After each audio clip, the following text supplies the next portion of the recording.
नमस्कार, आप देख रहे हैं बीपी गंगा। मैं हूं स्नेहलता। 10 का दस्तावेज, जहां कानपुर में दबंगों की गुंडागर्दी की तस्वीरों के साथ बुलेटिन की शुरुआत।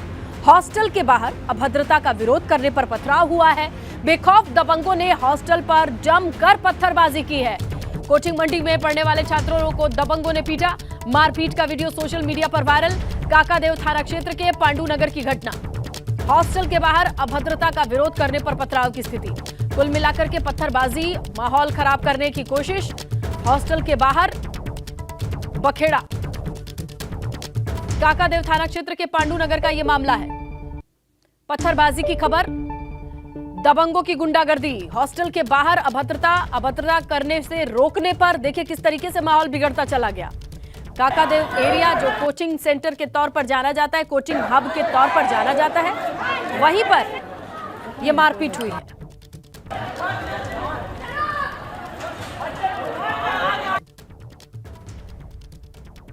तो कुछ दबंग आ गए, अभद्रता करने लगे। उन्हें रोकने पर पूरा माहौल बिगड़ते चला गया। पांडू नगर की घटना है ये। मारपीट का वीडियो सोशल मीडिया पर वायरल बताया जा रहा है। छात्रों को दबंगों ने पीटा है। गोरखनाथ मंदिर में सुरक्षा कर्मियों पर हमला का मामले में दोषी अहमद मुर्तजा को Lucknow ATS NIA special court ने फांसी की सजा सुनाई है। मुर्तजा पर यूएपीए और देश के खिलाफ जंग छेड़ने, जानलेवा हमला करने का मामला, और इस मामले में दोषी पाए जाने पर कोर्ट ने फांसी की सजा सुनाई है। आपको बताएं, दोषी अहमद मुर्तजा को महज 9 महीने के भीतर पूरी सुनवाई करके सजा सुना दी गई है।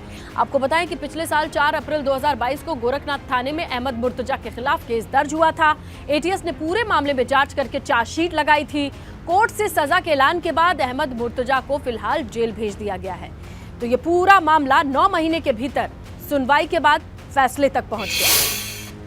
गोरखनाथ मंदिर की जमीन को खून से लाल करने की साजिश रचने वाले अहमद मुर्तजा को कोर्ट ने फांसी की सजा सुना दी है। मुर्तजा के खिलाफ, देश के खिलाफ जंग छेड़ने की धारा में कार्रवाई की गई थी।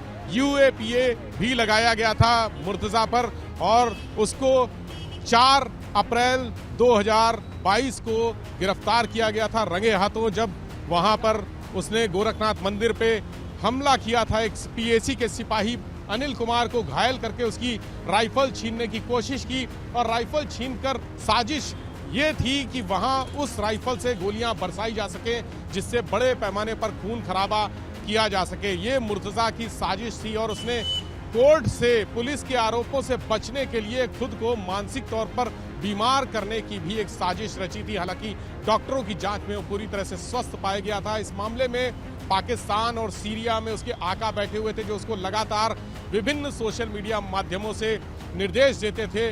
उन्हीं ने उनका ब्रेन वॉश भी किया था। मुर्तजा केमिकल इंजीनियर था, मुंबई आईआईटी से उसने पढ़ाई की थी, लेकिन वो लॉकडाउन के दौरान अपने घर वापस आया, और ब्रेन वॉश के बाद वो इस तरह की आतंकी गतिविधियों में लिप्त हो गया। लोन वुल्फ अटैक थ्योरी के आधार पर उसको अकेले हमला करना था।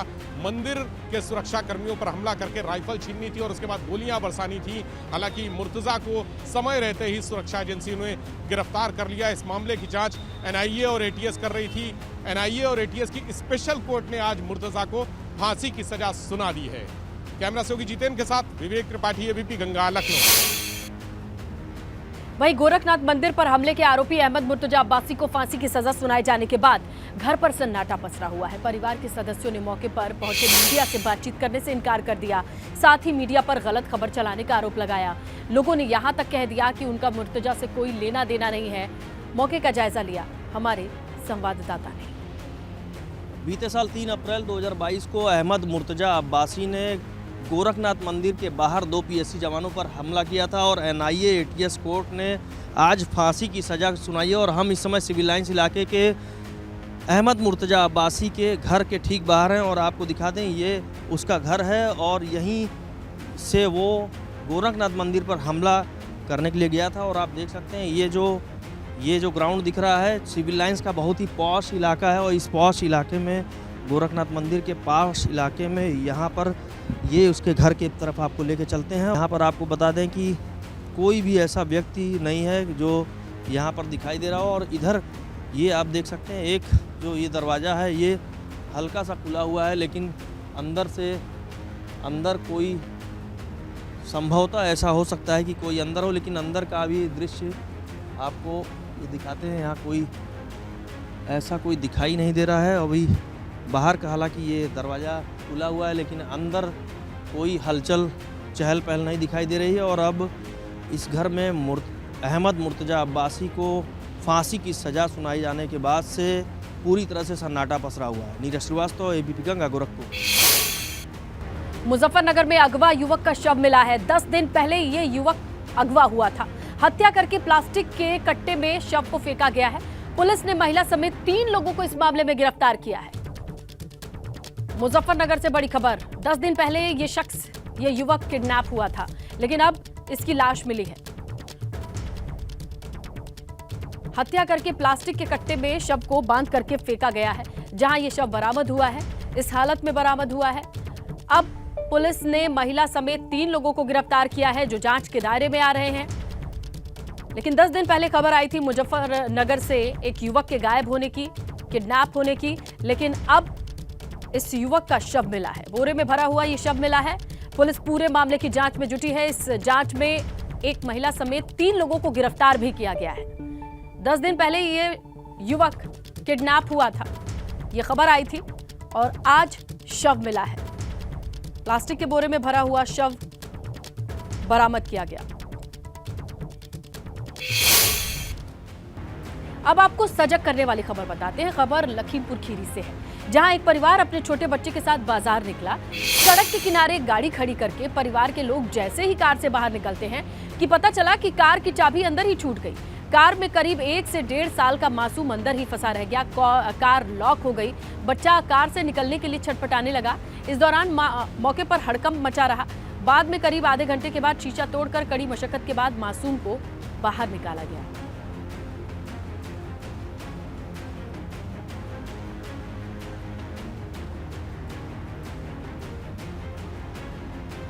तो ये वो छोटा बच्चा है जो कार के भीतर ही छूट गया था, और कार की चाबी भी अंदर।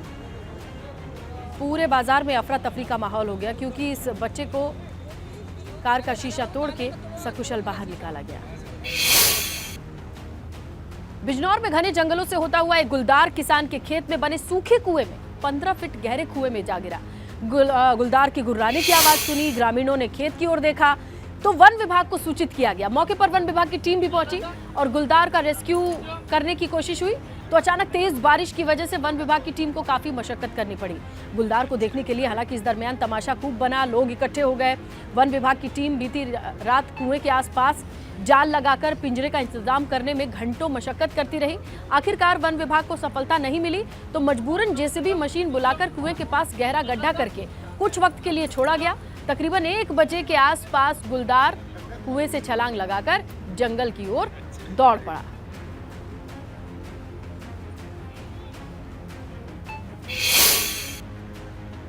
खबर शामली से है। दुकान के बाहर खड़ी बाइक की चोरी का मामला। दुकान के बाहर बाइक खड़ी करके जो शख्स गया था वापस लौटता है उसे बाइक नहीं मिली, क्योंकि बदमाश फरार हो गए। सीसीटीवी में ये सारा चोरी की वारदात ये कैद हुई है। शामली के झिंझाना के बिडौली बस स्टैंड का मामला है। ये देखिए, ये फुटेज सामने आया है। ये शख्स अपनी बाइक को स्टैंड करके गया, लेकिन यहाँ जो आपको शख्स दिखाई दे रहा है इस बाइक को ले जाते हुए, ये इसकी बाइक नहीं है। पास में सीसीटीवी था, उससे ये फुटेज मिला है। और ये बस स्टैंड है, बिडौली बस स्टैंड है। शामली का कस्बा झिंझाना लगता है, जहां से ये फुटेज सामने आया है। तो कुछ इस तरीके से बाइक चोरी होती है। बस स्टैंड पर ये शख्स अपनी बाइक लगा करके गया था, स्टैंड करके गया था, लेकिन वहां से उसकी बाइक नदारद मिली। जब फुटेज खंगाला गया तो ये फुटेज सामने आया। झिंझाना के बिडौली बस स्टैंड के पास ऐसे बाइक चोरी हुई है। सीसीटीवी फुटेज आपके सामने है। सपा के राष्ट्रीय महासचिव स्वामी प्रसाद मौर्य ने कहा कि रामचरितमानस का वो सम्मान करते हैं, लेकिन कुछ चौपाइयां अभी भी उन पर आपत्ति है। महिलाओं, आदिवासी, दलितों को लेकर के जो टिप्पणी की गई है, इसके साथ ही उन्होंने कहा कि सरकार के दबाव में उन पर एफआईआर दर्ज की गई है। वहीं हनुमानगढ़ी के महंत राजू दास के ऐलान पर उन्होंने कहा कि अगर वह इतने बड़े संत महंत हैं तो श्राप देकर उन्हीं को भस्म क्यों नहीं कर देते। 21 लाख रुपए भी बच जाएगा। स्वामी प्रसाद मौर्य ने कहा कि उन्होंने कभी किसी ग्रंथ का अपमान नहीं किया। राष्ट्रीय कार्यकारिणी के सवर्ण बिरादरी के शामिल नहीं करने के मुद्दे पर उन्होंने कहा कि अखिलेश यादव शूद्र बिरादरी के हैं और यदि ऐसा नहीं है तो 2017 में जब बीजेपी की सरकार बनी तो मुख्यमंत्री आवास को गंगा जल से क्यों धुलवाया गया।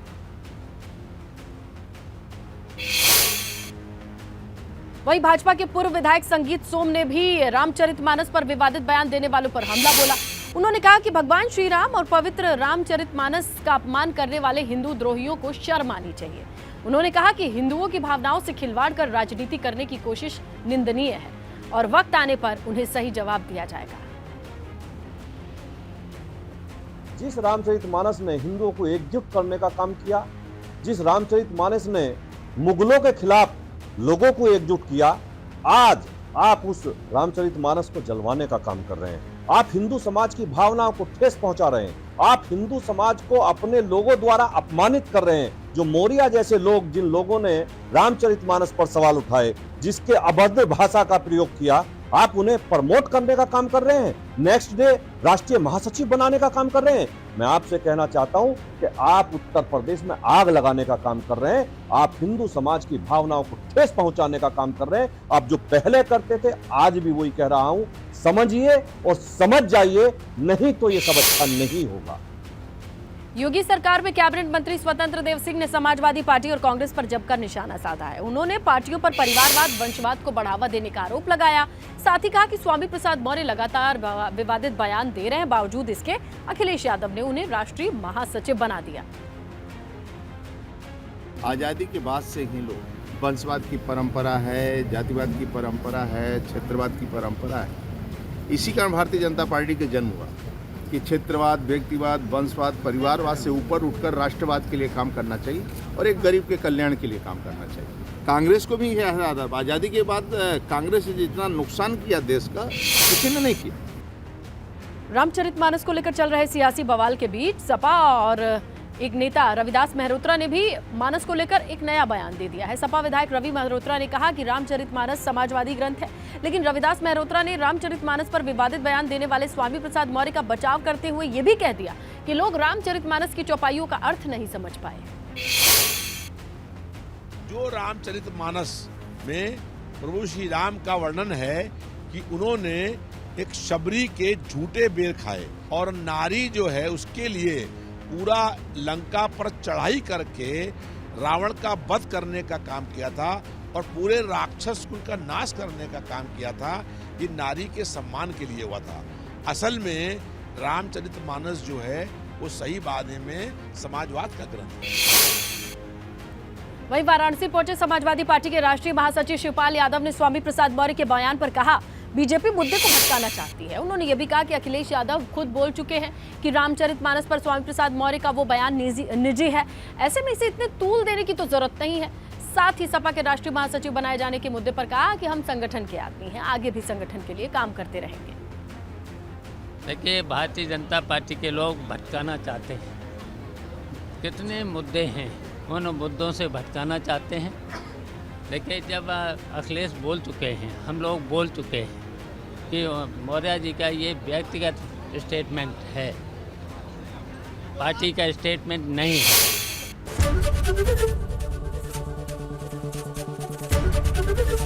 एबीपी गंगा, खबर आपकी, जुबान आपकी।